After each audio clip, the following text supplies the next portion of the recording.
BSc nursing college ಪ್ರಾರಂಭೋತ್ಸವ ಹಾಗೂ ತಾಲೂಕು ಪಂಚಾಯಿತಿ ಆಡಳಿತ ಭವನ ಹಾಗೂ ಶಿಕ್ಷಕರ ತರಬೇತಿ ಕೇಂದ್ರಕ್ಕೆ ಶಂಕುಸ್ಥಾಪನೆ ಸೇರಿದಂತೆ ವಿವಿಧ ಯೋಜನೆಗಳಿಗೆ ವೈದ್ಯಕೀಯ ಶಿಕ್ಷಣ ಕೌಶಲ್ಯಾಭಿವೃದ್ಧಿ ಉದ್ಯಮಶೀಲತೆ ಸಚಿವ ಡಾ ಶರಣಪ್ರಕಾಶ್ ಪಾಟೀಲ್ ಕೊಪ್ಪಳ ಜಿಲ್ಲೆಯ ಯಲಬುರ್ಗಾದಲ್ಲಿ ಚಾಲನೆ ನೀಡಿದರು. ಈ ವೇಳೆ ಮುಖ್ಯಮಂತ್ರಿಗಳ ಆರ್ಥಿಕ ಸಲಹೆಗಾರ ಬಸವರಾಜ ರಾಯರೆಡ್ಡಿ, ಜಿಲ್ಲಾ ಪಂಚಾಯತ್ ಮುಖ್ಯ ಕಾರ್ಯನಿರ್ವಹಣಾಧಿಕಾರಿ ವರ್ಣಿತ್ ನೇಗಿ, ಜಿಲ್ಲಾ ಪೊಲೀಸ್ ವರಿಷ್ಠಾಧಿಕಾರಿ ರಾಮ್ ಎಲ್ ಅರಸಿದ್ದಿ ಸೇರಿದಂತೆ ಹಲವರು ಉಪಸ್ಥಿತರಿದ್ದರು.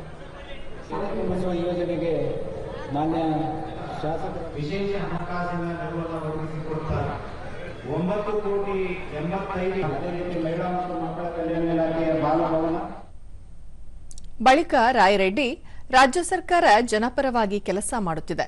ಮುಖ್ಯಮಂತ್ರಿ ಸಿದ್ದರಾಮಯ್ಯ ನಾಯಕತ್ವದಲ್ಲಿ ಅಭಿವೃದ್ಧಿ ಕೆಲಸ ಕಾರ್ಯಗಳಿಗೆ ಒತ್ತು ನೀಡಿದ್ದು, ಮುಂದಿನ 2.5 ವರ್ಷಗಳ ಕಾಲ ಅವರ ನಾಯಕತ್ವದಲ್ಲಿ ಸರ್ಕಾರ ಮುನ್ನಡೆಯಲಿದೆ ಎಂದು ಹೇಳಿದರು.